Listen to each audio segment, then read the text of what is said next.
Welcome to Positive Filter with your host, Philip Wilkerson, a podcast that focuses on friends, family, health, and career with a little self-help around the way. Please join me in this journey for self-improvement, and I hope that what I have to share will make you a better person, thus making the world a better place.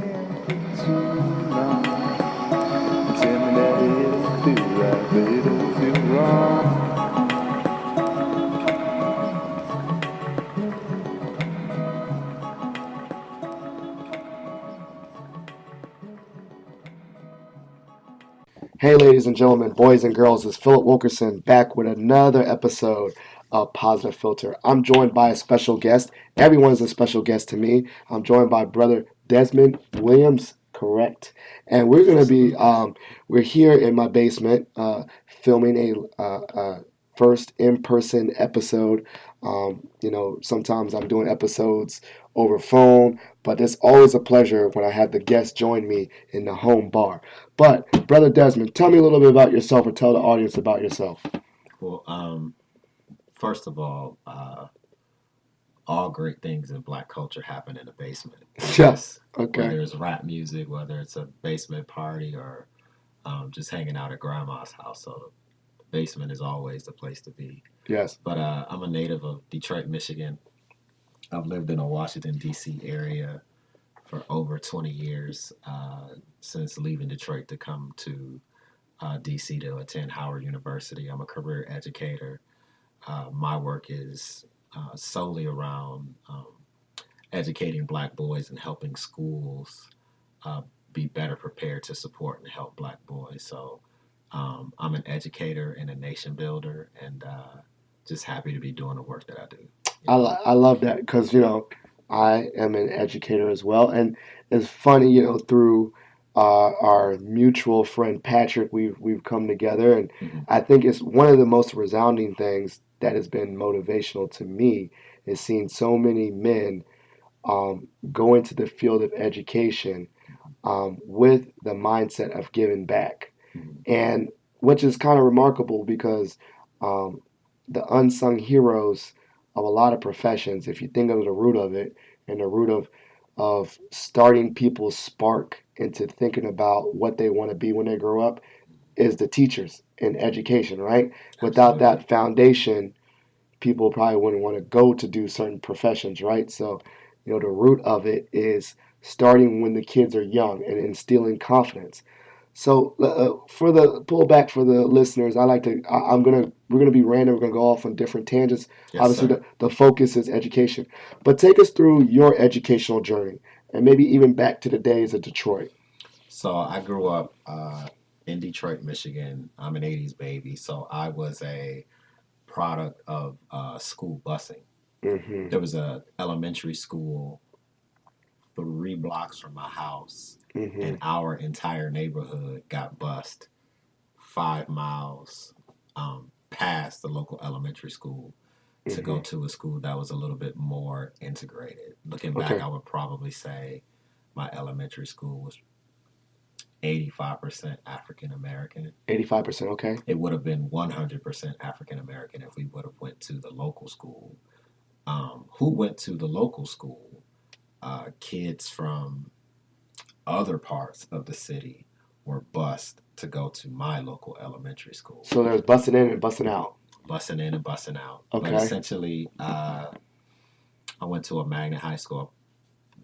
Went to Detroit Cass Tech, which is probably still one of the top 150 high schools in the country. 150, like TJ High, like Thomas Jefferson. Like a Thomas Jefferson, yeah. Or Brooklyn Tech. Yeah, or Whitney Young or Kenwood High School in Chicago. Those public schools that have a high density of African American and Latino students, but still find a way to send kids to college. Okay, but that's not like TJ then, because TJ is like all white kids. Oh, I mean, like when you say magnet school, you meant like for a special subject.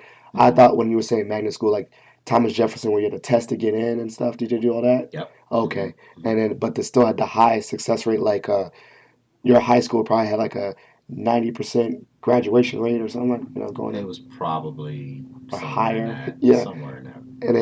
And then so you're going for it. And then what made you want to leave Detroit and come all the way to DC to go to Howard? specifically? I know Ah, HBCUs, that but is a just great question. particularly that HBCU of all the HBCUs. So the only schools I wanted to go to were Howard University in Michigan, Okay. and I was not a good student. And I talk about this extensively in my work. I was not a good student. Okay. Um, Cass tried to kick me out after my freshman, sophomore, and junior year. I finished high school with approximately a 1.9 GPA. Wow, But Lord. essentially, I had the opportunity to go to the Million Man March, Okay. and I had already applied to go to Howard University. My father was sick, so I had to defer my acceptance um, in 1995. But I came to the Million Man March on October 16th of 1995, and that was my first time in DC, and I was just blown away about what the possibilities could be for uh, black people Yeah. and for black men. Yeah. So at that point, I said, hook or crook, I was going to do whatever I needed to do to make sure that I got to Howard and graduated. So that following fall in '96, came to Howard and I finished in December of 1999. So you went to Howard. You came to what they call it, what Chocolate City, and you were like, this is a place of opportunities for a black man, like Atlanta, You know what? It was interesting because I didn't realize growing up in Hmm. Detroit being its own chocolate city Yeah, how diverse black people were to the degree I like like from that. before we came on you were talking about my father was in this organization and I have aunts and uncles and I Yeah, everyone in Detroit from my perspective worked in the auto factories gotcha. and Yes, college was not a real deal and I remember distinctly yes, yes, um, my best friend growing up his mother went to Wayne State and she lived across the street from us and my mother was a hairdresser and my father worked for Cadillac and everybody else on our block worked for either Ford or for yes, one of the big three. So college was not something yeah, that was in my purview because lots of places in the Midwest, whether you're talking Ohio or Illinois or Wisconsin, yeah, they were just dominated by auto factories. So people were able to finish high school and have careers where they could sustain themselves, sustain their children, yeah, take care of a 30-year mortgage and all of those kind of things. So yeah, um, I was fortunate that um, I knew I didn't want to be in the streets, yes, and I knew I certainly wasn't going to the military. yeah, So there really weren't a lot of options left. So I yeah, got my act together, and you know, um, Howard took care of me. But the diversity amongst the people there, yeah. in terms of I met a girl. She was like, yeah, my I can't think of her name, but her father was an NBA referee, and met a few people whose Yeah, parents were doing great things. Elijah Cummings' daughter was with us yeah. at Howard, so You, lots of diversity amongst people, and you it saw like a what's it called, non-monolithic, definitely broke the the definitely the broke the mold, monolithic view of black people. You saw like busted that off, just all crazy. I was busted trying to it use a up. big word. I was trying to use monolithic like all week, and I think I Yeah, used it pretty yeah, good. yeah. I think you did pretty Yeah, good. So go ahead and check that off. yeah, yeah, monolithic. So you saw this diversity of black people. You were so attracted to Howard. All the things you wanted to study. What'd you study? I was an English major. Okay. That I was torn between going to law school Mm-hmm. and becoming an educator. But Okay. not long after I got on campus, I knew I'll be working in education. Okay. And what And sparked that? you know what? I had my first African American male professor. See, his big influence, right? Black educator. Okay. Yeah. What was his name? Shout him out. His name, shout out to Dr. Hakeem Rashid, who actually is a native of Flint, Michigan. Okay, so you saw a connection. Did you already like look at him and was like, that's a dude from You know Michigan? what? No, because I was in his class and I was enjoying it and learning, and it was actually like a week before finals, Yeah. and Michigan had beat Ohio State. So it was after Thanksgiving, and he came to class Yeah. with a Michigan hat on, Okay, there you and go. I said, "Dr. Rashid, I'm from Detroit." He said, "I grew up in Flint," and that was the Couldn't have connection that connected. I had been in his class for like 18 weeks before that. Gotcha. But the opportunity to hear someone talk about African Americans controlling their own destiny in Hmm. terms of what happens in our classrooms completely blew my mind. That's crazy. I mean, because Completely I blew my think mind. it blew my mind because it's crazy. That kind of brings back into one of my earliest. Mm-hmm. Actually, now that I think about it, Mark Holbrook was my first black teacher. Mm-hmm. I didn't really think I went through. I went through all of elementary school and it got to 10th grade before I had a black male teacher. I'm Mm-hmm. really trying to focus. Like, if I really close my eye, yes, he was. So Right. that's like it's crazy that influence of a Mm-hmm. black male Mm-hmm. educator on you and on your life, Yeah. and how that changes everything for for you. Yeah, That's we remarkable. had them in my high school, Yeah. but I didn't learn under them in terms of like sitting in their classes. So Like yeah. the principal of my high school was our principal and two assistant principals were black males, but in terms of I'm in your class and I'm learning from you, I didn't have that until I had Dr. Rashid as Okay. our Actually, I mean, I don't think I had black principals either. But let's break it down. I think what the boots on the ground, uh, real deal educators. I think that there is more of an influence of having a teacher than a black principal. Would you agree with that statement? so um, Because you for never you never really know yeah, because it depends on what the quality of interaction is and what the yeah, level of interaction is. Having been a principal, yeah, you lean on your teachers for so much, yes, but you would be surprised what kids will say to you mm, years after the fact. okay, Like I met one of my students, I was in Target, and he's like, "Yo, Mr. Williams, I just appreciated the fact that you wore a suit and tie every day." yes, And I okay, remember his name was Michael Thompson. I remember Michael Thompson, and I would see him and I would speak, and I would yeah. talk to him, but I wasn't his teacher. But So just the okay, that that imaging is yes. important too. So You never know. you So never that really might break know. it down because we do. I know a couple, people. For instance, shout out to my friend from my high school, Matt Johnson. Hmm. He's a principal, Shout out to Matt. and he definitely makes it a point to say kids' names in the hallway and Hmm. also dress professionally every day. Hmm. So I think you're right, like the principals. But for me, like I think you're right, like the quality of interaction. Like I think the level of engagement when I had Mark Holbrook every day for 7 period, just it's a difference. I don't know. It was like almost like he was embedded Yeah, in us. teachers are everything. Yes. I can't really think of an analogy, but I tell teachers, you really sell yourself short if you look Hmm. at yourself as a teacher. Hmm. We are nation builders, Yes. and you never know who's in your classroom. So your job is to just build people every day, build up their self esteem, build up their intellect, Yes. build up their capacity, and build up their willingness to want to keep learning. Right. Um, I love that philosophy because I think about that with career counseling when I work with a student in the career center.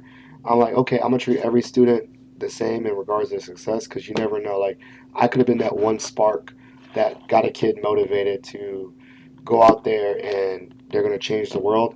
So like even just one appointment I have with that student, what if I was rude or shot them down or shot their dream down? I could have been a dream killer, or I could have been that one person that got them fired up and I'll probably never see him again. It's yeah, almost that like you got to be okay with even as an educator, as a black male teacher, you got to be okay with doing the service and doing the work, thankless work, and sending people out in the world that you may never know mhm, what they become. But on the flip side, you still want to put them in the right place, yeah, right?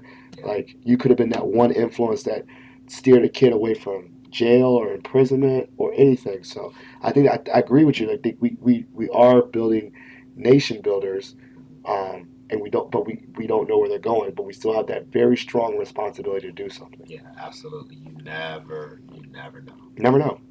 I do like it though. I definitely. I mean, what's it called? Sense of altruism, whatever. Hmm. But I get so gassed up. I mean, I ain't gonna lie. I think Hmm. I ain't gonna lie and say I don't like being thanked. And also, I ain't gonna lie that I don't like. I like not being thanked immediately. I get like so hyped, like if it's down the line Yeah. and someone's successful. Hmm. I ain't gonna lie. I claim their success. You know what Yeah. I'm saying? Like I'm like I taught him, or I helped. Well, that's You know. that's that's all you get. Yeah, That's all exactly. you get. You are uh, Yeah. overworked. Yeah. probably underpaid. And if you're in an elementary school like I had been, Yeah. those kids don't come back for 12, 14, 15 years. If you're at the Yes. high school or a college level, Yeah. they can come back the following week. Out of the college, I can see him later. I like Yeah. that. So, but if so that's the only thing you get. That's the only things you get. So when you Yeah. get it, it's rub it on your face like sunshine. And no, you It's get everything. gassed up. You get gassed up because you're like, you feel like like you played Hmm. a part in some of their story and their legacy. Hmm. So you know, we're talking about the impact. I want to talk about the impact, and we're going to go back to you have we met on Twitter. Hmm. You have a very what's it called? Not agenda. What's like your cause? Your cause is about supporting Black boys in particular. Yes, sir. Where did that root in regards to educating everyone? Where did that passion for that population Hmm. grow, and how did you foster that? Well, when we look at any Hmm. um, quality of life indicators, Hmm. uh, black men are at the bottom of the totem pole. And if we're high on that totem pole, then it's a negative life indicator. So just looking at, And can you explain that? I want to know. So what do you mean by the indicators? well, for instance, Okay. and this data is not exact, but I think you guys will follow me. Yeah. Uh, White women outlive black women. They outlive black and white men. Oh, yeah. Black men, if you take out black men who were murdered Yeah. before the age of 25, we Okay. outlive white women. Hello. What? Yeah, let me repeat that. No, okay, so because Let me repeat that. because I mean I have a morbid sense of humor. I Hmm. always joke with my wife that Hmm. that my wife has about like 10 more years than me Hmm. because she's a white woman. I'm Yeah, like, yo, get used to those 10 extra years before when I pass because I be looking at it, isn't it like 78 years old and then I white women are 80 or something like that? I believe the life expectancy of a white female is approximately 79 years old. Okay, The what's the life black? expectancy of a black man is approximately 71 years old. Yes, A black female is about 77. A yes. white male is approximately 75. I could be No, I off a get little you're bit. around that. Okay, so But if you take yeah, the data from black men between the ages of 12 and 25 yes, who are murdered, if you take that data out of the equation, yes. the life expectancy of black men shoots up. Oh, It's so above is it 82%. so is it It's above 82 years. So is it 82 because we're adding those numbers in and it's jacking the whole average off? It's taking the average down. Oh, see, So this is I mean, this whether is quick math, but I understand what you're talking so about. if you're talking about any health, So minus heart disease and all that, if we can help young boys get out of that pocket of we we youngness, we can extend that average. we live in as a as a monolith. We Hmm. live in communities of Hmm. turmoil, trauma, and drama. And schools, teachers, and principals, and whoever else works in schools do the best they can. But Hmm. our schools are not equipped to handle black boys. Okay. Schools are based on the best of female development Okay. throughout throughout the throughout the K through 12 spectrum. Um, the curriculum is based on the development of females, particularly white females, which is Okay. why you have so many black boys in K through 2 who are being suspended, being referred for special education, Okay. Yeah. and are having these harsh suspensions. So my overall point Yes. and why black boys is we are the group that needs the most help. Okay. And that's true. I believe And that. when you look at what that help should look like is very difficult to find schools that are really focused on it.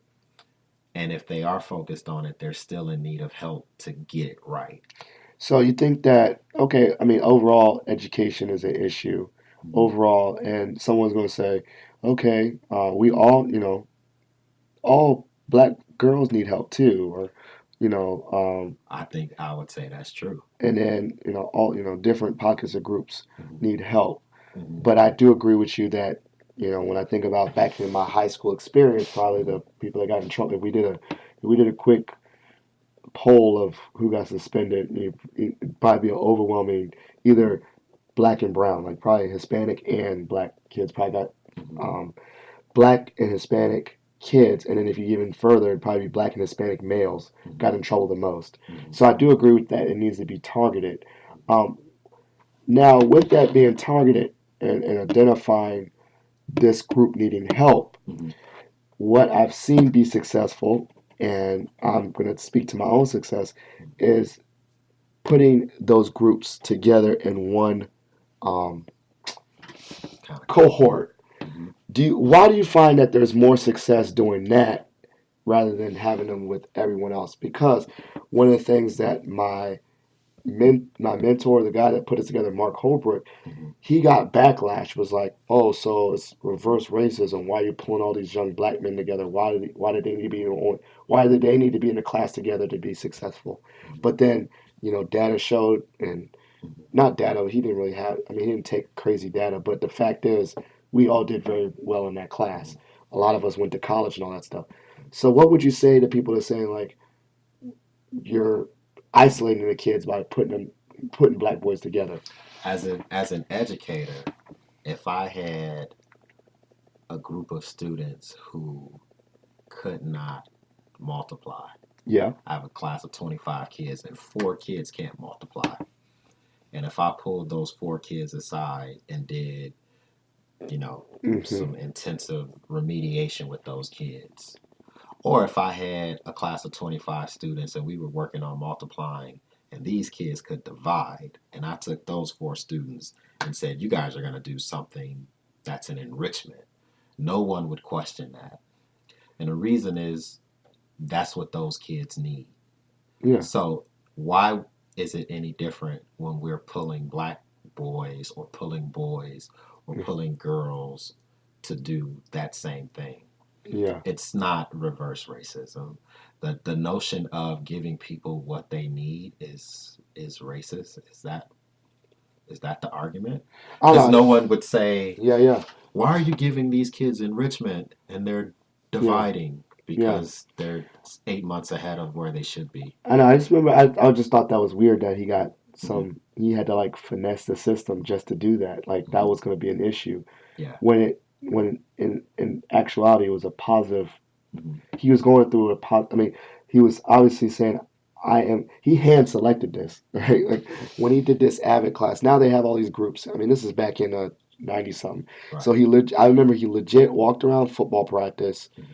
the summer going into our sophomore year. He walked around and was like, Mm-hmm. what's your student ID number? Mm-hmm. And I told him, and he filled the roster himself. Yeah. He legit filled the roster himself, and then he did this thing, and then he said he told the principal a little bit about what he was gonna do, Mm-hmm. but he said, Phil, what I did is I basically just did it and asked for forgiveness That's a instead instead revolutionary and, act. and instead of asking for permission. And then he did it, and then he got some flack, and I don't think they didn't let him do it again the next year. Mm-hmm. But then he rose up and now he's a big dog in education. He did his thing. But he had to legit Mm-hmm. finesse the system to organize this, but he had a plan. Mm-hmm. Um, There, so I don't there's know. a He there's a got some. I was just when in my kid mind, mm-hmm. I didn't think nothing of Holbrook doing this. So I was like, Mm-hmm. oh cool, this is gonna be a But class. even But as we speak as alphas, yeah, the history of alpha is rooted in black men getting together yes, and supporting each other for yeah, scholarly purposes yes, 100%. under the auspice of we're going to isolate and insulate ourselves from racism. Right. So our history is I don't want to say littered, but there are so many examples of people like Dr. Holbrook or Mr. Is it Mr. or Doctor? I don't know. I don't think he's a doctor. Mr. Mr. Holbrook Holbrook. I just call him taking Holbrook. I just feel yeah. like Let's just call him a revolutionary. no, he did his thing. He was Yeah, cool. our history is littered with Yeah. people saying, you know what, we're coming over here, and from my perspective, I don't see separation in that instance as being a negative thing. Yeah, When right. you separate people and no one is getting what they need, or you have segments of the population not getting what they need, that's a different thing. But And he didn't like, he didn't teach hate. It wasn't like that. He taught pride. Like mm-hmm, we, he made us learn all the countries in Africa and mm-hmm, fill out a map. yeah, He made us.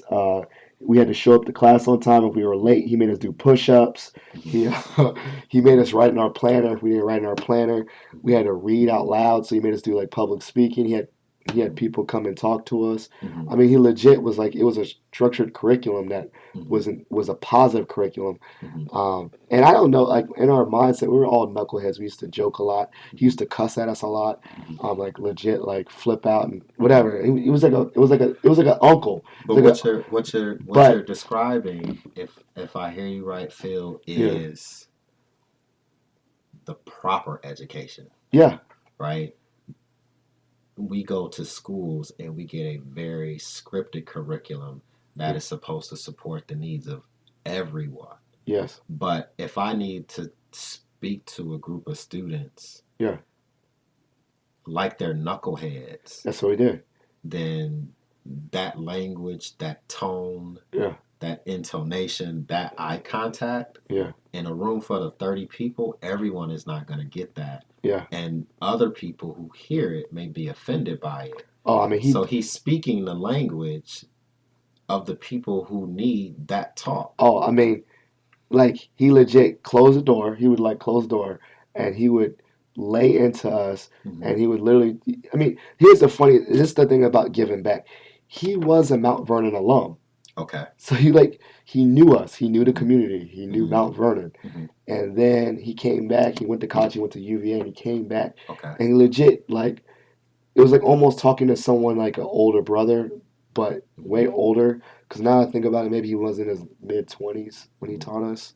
Mm-hmm. But the point is, it was like I don't know. It was like I don't know how it was like a He's it was like a agreeable. counseling. It was like a counseling group. It was like a Mm-hmm. all like because we didn't learn just education. We learned like Mm-hmm. not get in trouble. He would tell us, don't hook up with girls. Mm-hmm. No, I mean not like don't hook up with girls without wearing protection. He was just like he was like talking to us like we were. He was giving you all Yeah, the proper education, yeah, and coming from a background of I had spent the previous 6 years at an all boys school, yeah, and we're at elementary school.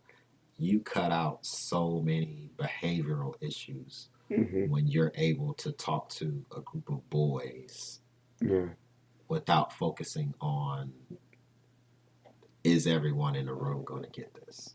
right. It's I think I agree with you. I mean, I think you're like now that I think about it, in regards to, and I'm not trying to be on gender roles and stuff, but mm-hmm, I think there is a different way you talk to boys. There's a different way you talk to girls, and there's a different way you talk to a boy and girl class. mm-hmm, And so you're right. That approach. Now that I think about it, he definitely talked. He definitely talked to us like he could not have talked to us if there was one female in our class. mm-hmm.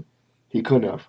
Yeah. He wouldn't have got away with half the stuff he said. It Yeah. changes the dynamic. Yes. Now the flip side of the coin is the um, female teacher who has Mm-hmm.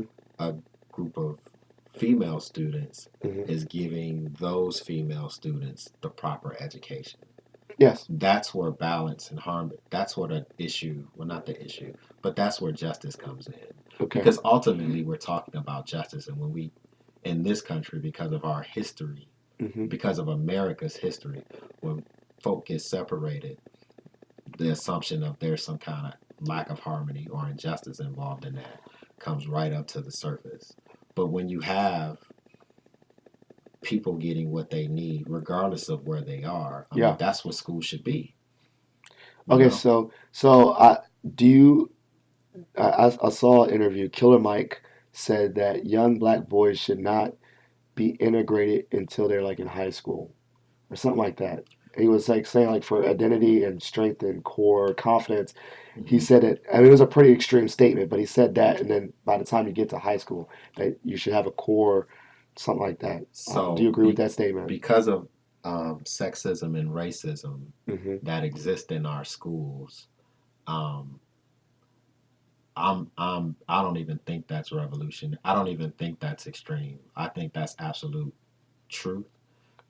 It is especially true K through K through 3 and K through 4 and K through 5.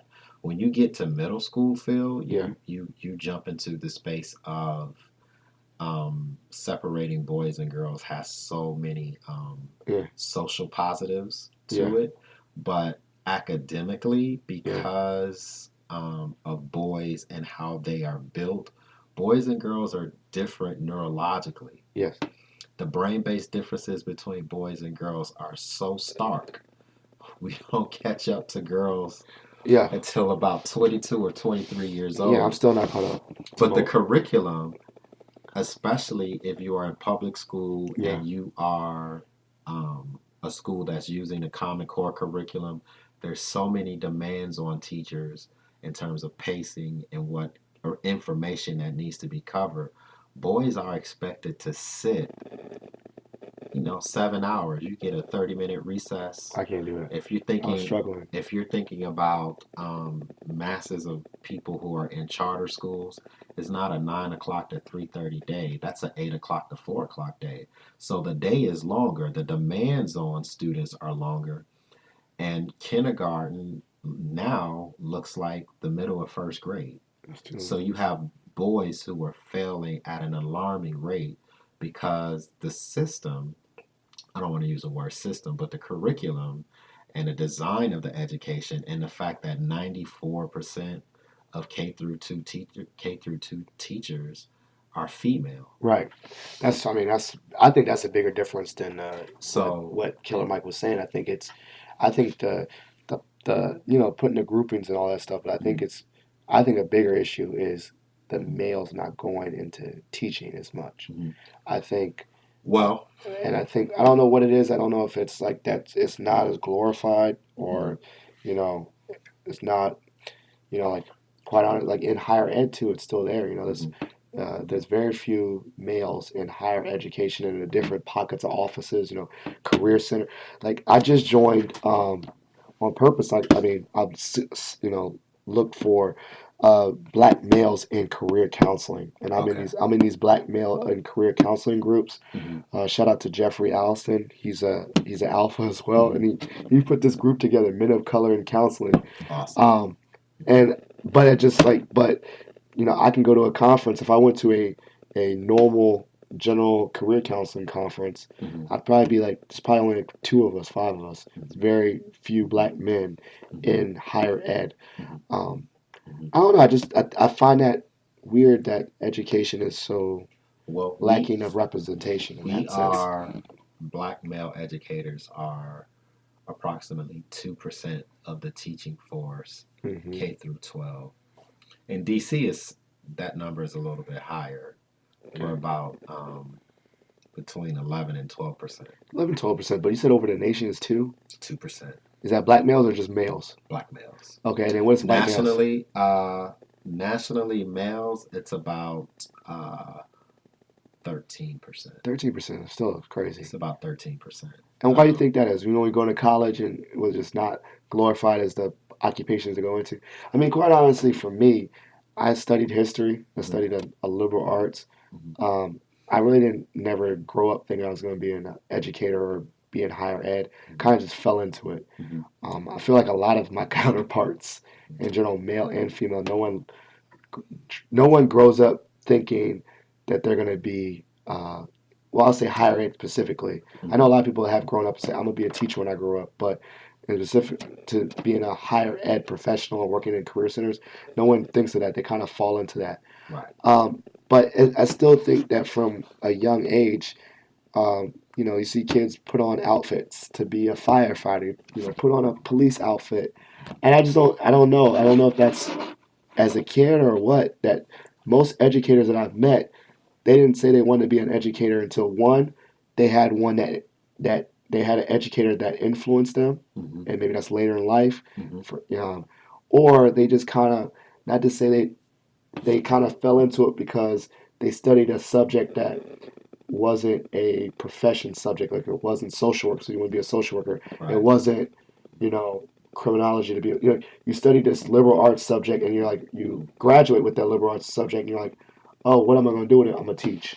The the history of public education in this country was, from my perspective, and I'm Yeah, probably connecting dots that I shouldn't connect, yeah, was centered around this notion of warehousing, you okay, know, based on the agro factory model. So kids are in school from August until June.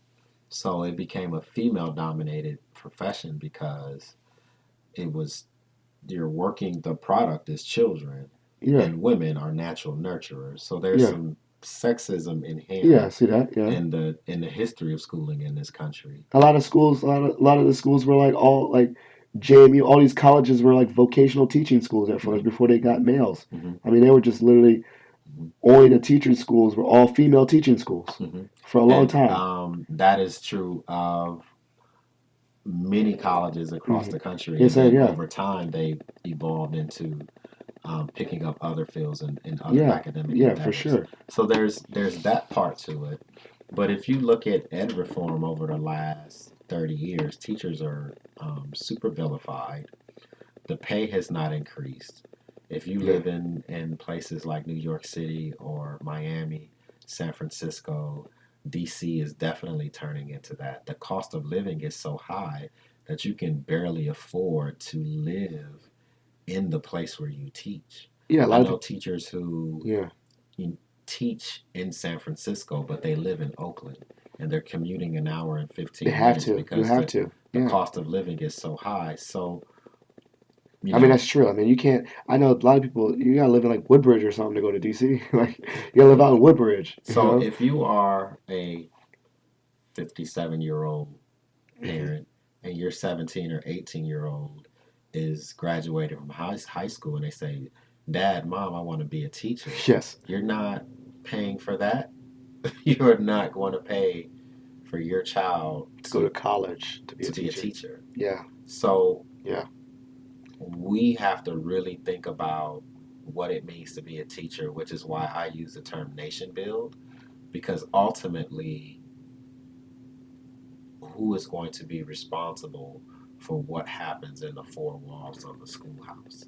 Right. And you want those to be people who are committed and who want to be there. Yeah. Yeah. So, Yeah. Yeah. yeah.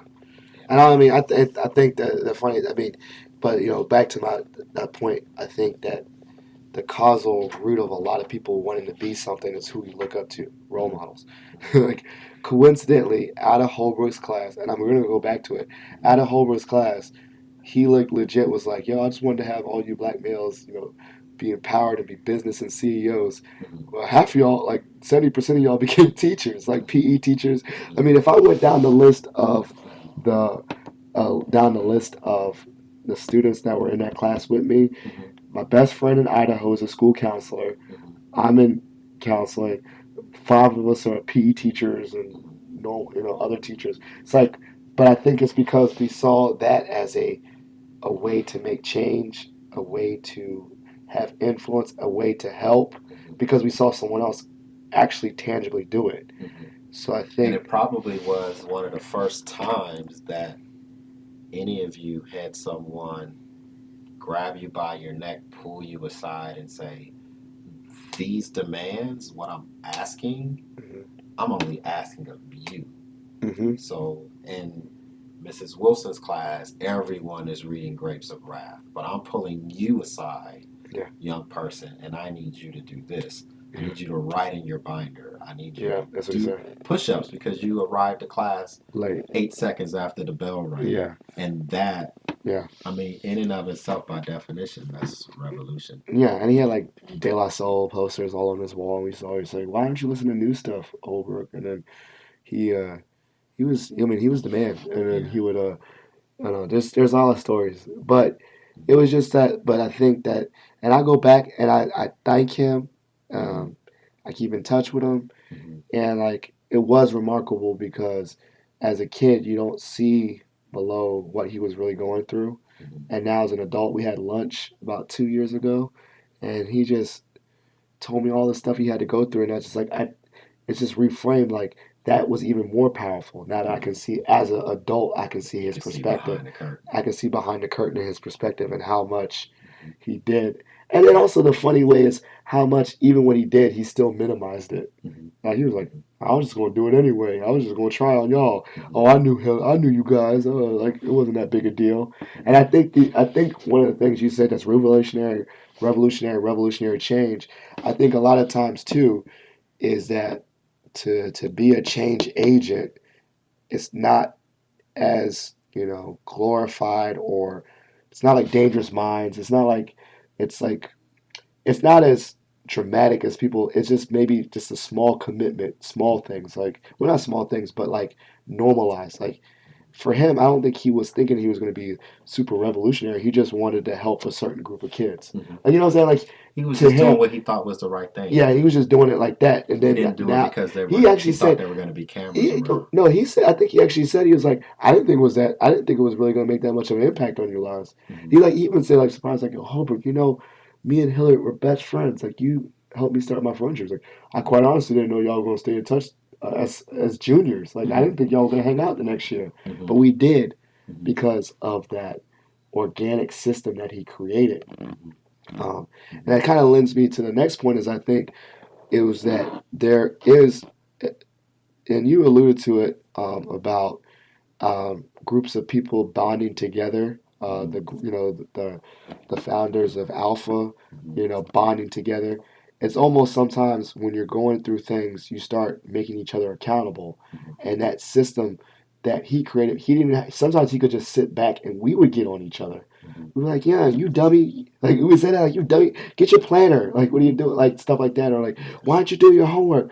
Or like, "Let's In do that." communities. And so we were getting on each other. We were like Mm-hmm. actually like he didn't have to say nothing. After a while, we were doing the getting on each other Yeah. stuff. In communities where there is love, that Yeah, accountability yeah, will grow organically. yeah, by itself. So, you know, they could have you all could have added two more people into the group, and you all would have told them what the norms were Yeah, for the group. yeah. We would have told him like, oh, if you late again, you're gonna do push-ups, and all Yeah. that. We would have filled them in. Yeah. That's how it works. Yeah.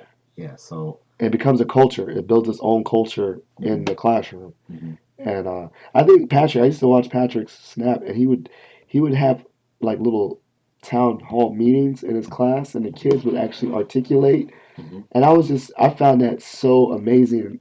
I mean, in a bigger scale, we probably did that in high school, but not as structured. Mm-hmm. But I could see that like the kids were like checking each other, like you don't do that to this, and this, and it was just like, The whole concept of what we do here academically uh-huh, is the most important thing, but the way we treat each other mm-hmm, actually trumps everything. 100%, So the concept of I forgot the term he used to use.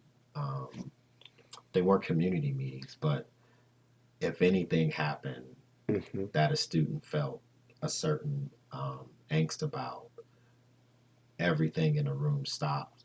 Everyone came together, and the parameters around, or the guidelines around being truthful, being honest, not ganging up on people, and giving other students constructive criticism and feedback so that everyone can grow and learn from yeah, that interaction.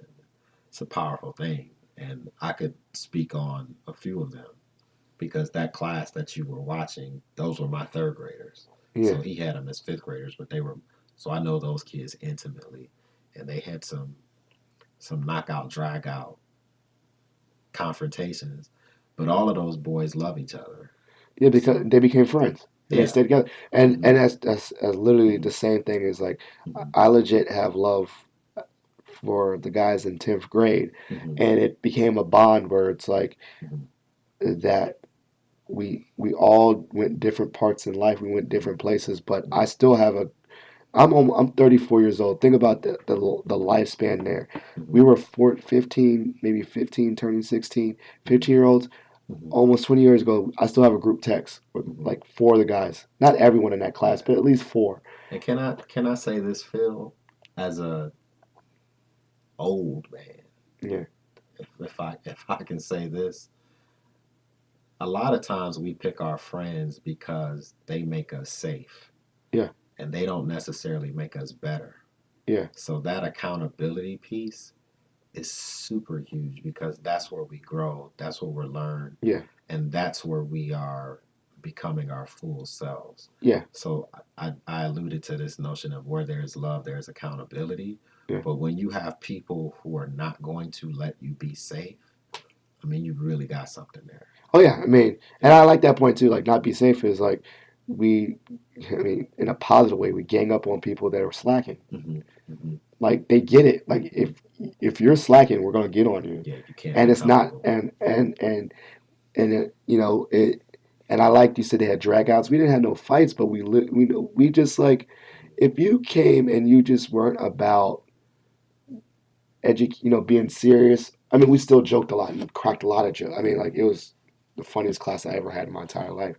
But just in general, like if you really, really messing up and doing stupid stuff, we would get on you. Mm-hmm. Like if you legit were like, like if you ever got caught with drugs or something, it was just like we got on each other. Mm-hmm. It was like you were dumb. Like Mm-hmm. so it was there's always a matter of of peer pressure is not always bad. There's I do definitely believe in positive peer pressure, and I do agree that there should be.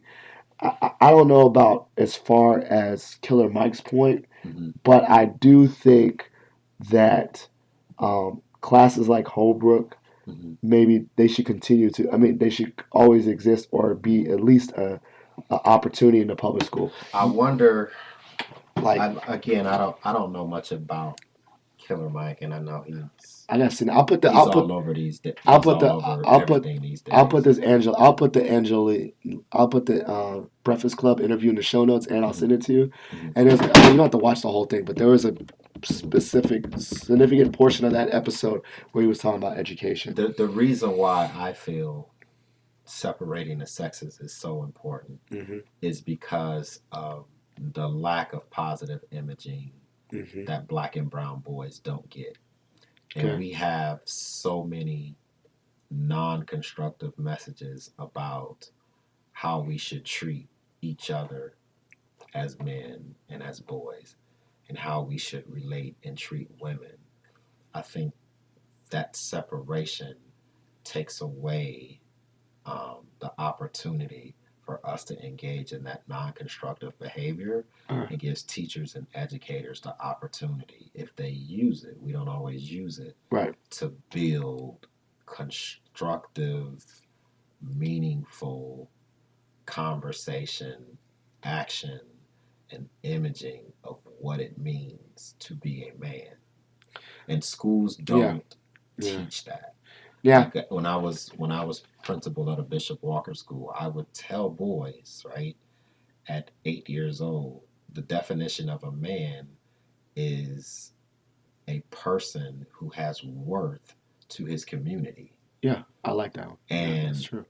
the notion of the amount of girlfriends I have, or who I slept with, Yeah. or my 15th pair of Jordans, Yes. those things don't matter. Like when you leave your community and you're not missed, then you have not been a man. That's true. Oh wow. You have not been a man if you leave and you're not missed because you didn't contribute anything. Like, and I can think now. I can even think like if I left my job, would my office miss me? Yeah. Like, That makes sense. yeah. Like they don't So, care about like certain programs or mhm, if I was successful at every event. If mhm, I left the office with the organic system, would they miss me? mhm. I like that. So to his point, Yeah.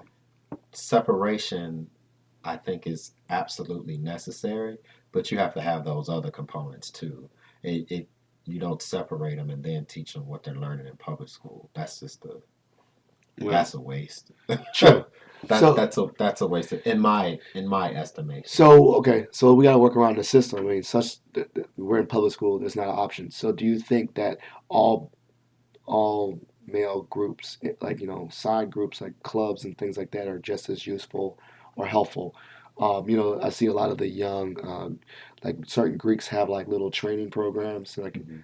I I don't know think what I all don't of know what they're called, but you know what I'm talking about. When the like yeah, alphas or kappas or whatever have like a young male. all of those things, it takes a village. Yeah. So you could have it's like a your favorite dessert.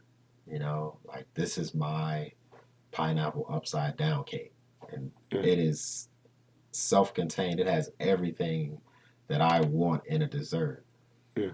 But if you have a cup of milk to go with it, then that's even better, or whatever your favorite drink is. And that's how I view these quote unquote peripheral programs. So whether you Yes. have a Saturday Rites of Passage program, or you have Yes. a male mentorship program, Yes. or you have a book club, Yep. or you have gentlemen courses, Yep. whatever it is, you have gentlemen high school kids or college students who are coming in and tutoring Yeah. elementary and middle school students. All of those things add to the village of making Yeah. and turning these boys into men, or on the flip side of that, turning these girls into young ladies and So it's into a good women. foundation. It's probably you're just saying it could be. I mean, it's better, but if you had to do that, that's a good Mm-hmm. halfway point. Yeah, I get what you're saying. yeah. So we do. We're going really deep into this episode. Usually my episodes an hour. We might go crazy, but maybe we'll have to have a part two. Yeah. So for the purpose of this episode, we're gonna do a thing I call shot for shot. Okay. Meaning, well, we do have some whiskey here, but you say you're chilling because you got to run tomorrow. Yeah. We're gonna do. You can ask me any question you want. I ask you any question you want. It doesn't even have to be related to education. Mm-hmm. People have been totally random, and you just got to answer honestly. Okay, shot for shot. I ask you, you ask me. Yeah, you can go first. I go first. You want to go first? I'll go first. I'll go first. Okay, what's your question? It's my understanding that UVA won today. They beat Gardner Webb. Who do you have going in the tournament? The Final Four? I gotta get my bracket. I just know that the only team that really matters is them heels. Oh wow. I don't know who I had. I don't have Duke going. I think I have Duke going to the Final Four. I think I had Duke, Michigan State on one side. Michigan State is tough this year. Yeah, Duke, Michigan State on this side. Yep, and then I'm trying to picture it in my head. Mm-hmm. UNC's right here on this one, right? And then I don't remember who's in the top. It's not UVA. I don't even care. Okay. Just put whoever in the top in this one. I don't really care. But so UNC's down here. Michigan State was right here, and I know that for sure because I had that in my bracket. Mm-hmm. And then Duke was right here. Okay. Yeah, UVA is not really going to do anything. Okay. They never do anything good for me. So they always let me down. But they're up there in the top. They're somewhere up the top. Yeah. But they got a 1 seed, so we'll see. We'll see. No, but I definitely want to see that Michigan State Duke matchup. Yeah, I think Michigan State can body them up, but we'll see. Yeah, but then it don't matter because then they'll come against them, the Tar Heels, the best team in North Carolina. We'll have to revisit that when we do. Part two. We'll do part 2. All right. So my question. All right. So Patrick did this poll on Facebook one time, and he was asking all the factors of what would be the perfect school if you can build your perfect school. And so you can be as little detailed as you want or as big detailed as you want, but you have the land, you have the numbers that you want, the grades that you want. What is the perfect school or your perfect school? Well, there is no such thing as perfection. Yes. Okay. What's your 90%? If I were building a school, it would be a boarding school. Okay. So that means they live there. Okay. Check. That's there. One. Okay. And it is a school that has boys and girls, but they are separate. So basically, like Spelman and Morehouse, they're kind of separate when they're across the street, but they're close.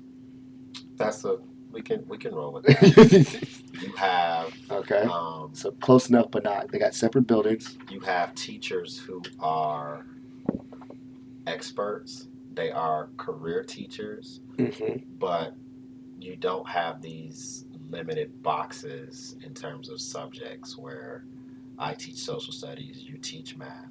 Our children are gaining real world experiences. 9th through 12th graders probably are in school half a day and they have internships. Working. Yes, real working experience. I like that. All of our children are trained in military science. All of our children learn um, culinary skills, I like where that. Yeah. I was taught as a young boy growing up that your kitchen is your hospital. Yes. So food science, what does it mean to eat healthy foods? Yeah. Um, I like that. True biology, I, holistic medication on top of um, the miracles of modern medicine. All yeah. of those things blended together in what we call science. Yeah. Um, a true understanding of um, history Okay. and what it means. But I would also say that you have extracurricular activities that allow children to um, be their authentic selves, whether it be sports, whether it be I am interested in 14th century, Music, art, all that. all of those things. Financial literacy got to be in there too. I know that, right? Not only financial literacy, but an understanding of what money is, what currency is, Yeah. the history of money, um, what is the IMF and the World Bank, Yeah. what is what am I trying to say? The international banks, Yeah. the Rothschilds, Okay. all of that. So When you talk about you need to look at. understanding the stock market and things like that, what is the Dow? And when we say futures are up 1.3%, like what does that mean? Because for most educated Americans, that's a foreign language. So man, this school does a lot of stuff. I literally started picturing it in my head. Yeah. I did. So we just need how much we need, like $1 million. Oh no, that's probably How much we need to open that? you would probably have a operating budget of anywhere from, if you have over 300 kids, you're probably talking about Yeah. a $9 million budget annually, easily. Okay. Well, And there you go. that's not even the physical space. All Because right. if you're Is leasing this okay? land, And in this dream scenario, I love using my imagination and think. Would this be in the city boarding school, or would this be in the country, or in the suburbs? um, it depends. If I think beggars can't be choosy, Would this but be in there, would but this be in there, Detroit, or would this but be in you need DC? the land. You need So land. in terms of planting crops and compost, and you need land. If We can it, get land in Idaho. Would you do it in Idaho?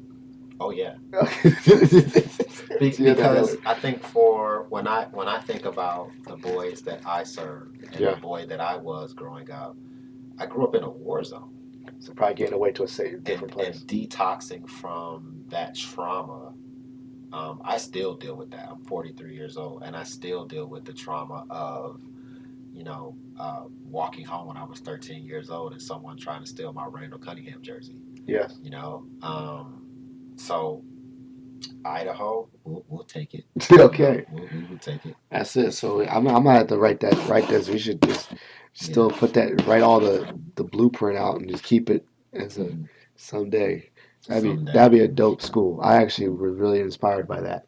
Mhm. So we're at the end of the podcast. This is the part where I give the guest an opportunity to give shout outs and plugs. So shout outs to anyone you want to shout out and talk to. Plugs are any ventures, things that you got, things that you're working on, things that you want the listeners. For instance, like the Twitter chats, when they take place, usually Sundays. Anything you want to shout out, I will make sure I will get you to email me because I will include that in the show notes so that people can follow along. So here, stage is yours. I need to shout out God Almighty, who makes everything possible, who has allowed me to touch the few people I have touched and live the life I've been able to live, and has blessed me with a beautiful wife and two beautiful daughters. So um, First and foremost, right? after shouting out God, I'd have to say my wife and children and my mother and my two grandmothers, one of which, Wilma Moore, just had surgery 2 weeks ago. She's 94 years old. Wow. And she just had a surgery, and I talked to her yesterday, and she's doing fine. So, Wow. shout out to Grandma. Plugs. You can find me again. My name is Desmond Williams. You can find me on Instagram, LinkedIn, Facebook, and Twitter at Nylinka. That's Nylinka. I am a career educator, and I do consulting around supporting Black boys and promoting justice and equity within schools. I do host a Twitter chat, which is where I initially uh, met Phil. That chat is the first and third Sunday of every month at 7:30 p.m. Eastern Standard Time. The hashtag is SOBTC, which stands for Send Our Boys to College. My co-hosts with the co-most are Mr. George Stewart, and he's at GStew2 at GStew2, Mm-hmm. and Mr. Patrick Harris, and he's at President Pat. Those are my two co-hosts, and we talk about everything under the sun as it relates to educating Black boys. Mm-hmm. If you are interested, any listeners, I have a summer literacy camp for Black boys that will take place this summer, probably the July 5th through August 12th, roughly is our dates. You can find that information on my website. That's www.nylinka.org. And you can also find me. I am a co-host of the Dr. Sheridan Porter Show, and we get together monthly. That is at urbanstylesmedia.org. Man, that's you see that's quite the plus because this brother right here is involved. Yeah, we And have a lot going on. he's got a lot going on. Yeah. So thank you so much for being on this show. Definitely follow up and I want the listeners to take a listen and get involved in the Twitter chats. If you're in education, please follow along. This has been a really good resource for me. As I said earlier in this episode, seeing other Black males in education and seeing my peers do things has motivated me to do better at my own job because I see people stepping their game up. So I have to step up my game and take my role as an educator very seriously. And I've actually gotten more fired up about it. Yeah. I mean, I would say this year is like my my golden year in education because I feel like I'm finally feeling motivated about what I'm doing with the students I work with, and it's because I see other people doing it. It gets me fired up. So thank you. Hope to have you on it. We'll maybe do a different segment on a different aspect on education. Yes, sir. But this is a good episode. I think this is great, and thank you for listening. Okay. Thank you for listening to Positive Filter, a podcast that focuses on family, friends, career, with a little self-help along the way. If you enjoyed this podcast, please share it with your family and friends, and like the Facebook page, Spreading Positivity of Movement. Thanks for listening.